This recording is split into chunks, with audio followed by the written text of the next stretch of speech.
The most expensive looking gardens do not have the biggest budgets. They have 10 cheap tricks you are probably not using. And number one starts with a single color most people would never dare paint their fence. In the 10th place, most gardens start with a fence that screams property line and does nothing for your plants. The usual mistake? Leaving that fence a tired patchwork of faded brown, orange, or peeling gray. It pulls the eye, shrinks the space, and makes every flower fight for attention. Here's what designers do differently. They paint the fence almost black. Not jet black, think charcoal, like Pharaoh and Ball's railings or down pipe. This isn't just a trend, it's a visual trick backed by color science. Dark, low reflectance fences make boundaries vanish. Suddenly, every green leaf and bright petal jumps forward. The garden feels deeper, and the whole space looks curated, not cluttered. You don't need a pro crew or a big budget. For less than the cost of a dinner out, you can grab a can of deep matte fence paint and a roller. Clean off the old flakes, roll on 2 coats, and let it dry. In a single weekend, your garden backdrop will transform. But here's the part most people miss. The right dark color doesn't just hide flaws, it actually makes your plants look more expensive. Skip this, and every other upgrade fights an uphill battle. Next up, the way you arrange your pots could be sabotaging your whole design, unless you know the odd number secret. Number 9, and here is the classic slip up. You scatter pots around your patio, hoping for charm, but end up with a jumble that looks accidental. The secret designers rely on is ODD number groupings, always 3, 5, or 7, clustered tight and lifted up just a few inches. This is not just about order. There is real psychology at play. When you group pots in odd numbers, your eye keeps moving, searching for a center, and the whole arrangement feels more natural and more expensive. Even numbers stall out, but odd numbers create rhythm. If your containers sit flat on the ground, you are also missing out on a second trick. Raise them 4 to 6 inches with cinder blocks, reclaimed wood, or even sturdy metal brackets.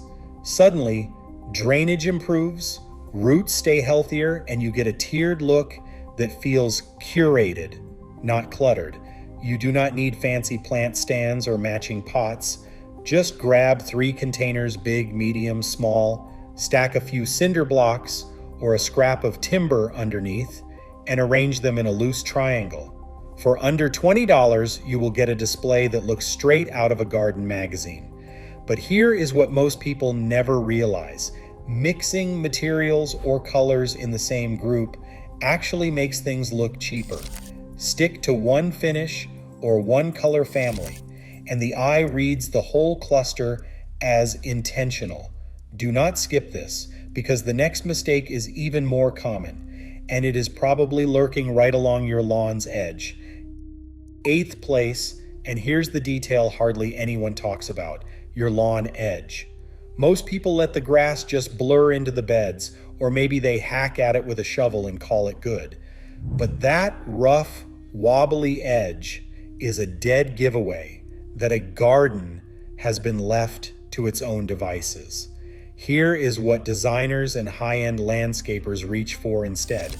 A half-moon edging iron, not a spade, not a string trimmer.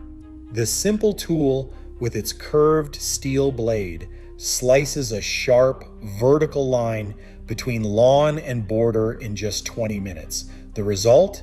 Instantly, the whole space looks tidier. Every bed feels intentional, and even the most basic planting scheme seems more valuable. There is science behind this. Clean, defined edges trick the eye into reading the garden as larger and more structured. You do not need to break the bank. Draper's Heritage Ash Handle Edger or a basic King of Spades model both clock in under $40 and last for years. For a quick weekend upgrade, slip on gloves, mow the grass, and walk the border with the half moon blade, rocking it back and forth to cut a crisp line. Sweep away the crumbs and step back. Suddenly, the garden feels like it has had a professional makeover. But here is what most people miss.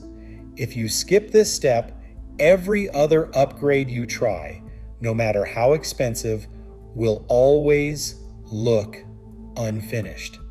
Next, there is a subtle material trick that designers use to make even the smallest patio look like it cost a fortune. Across all 10 hacks, one truth jumps out.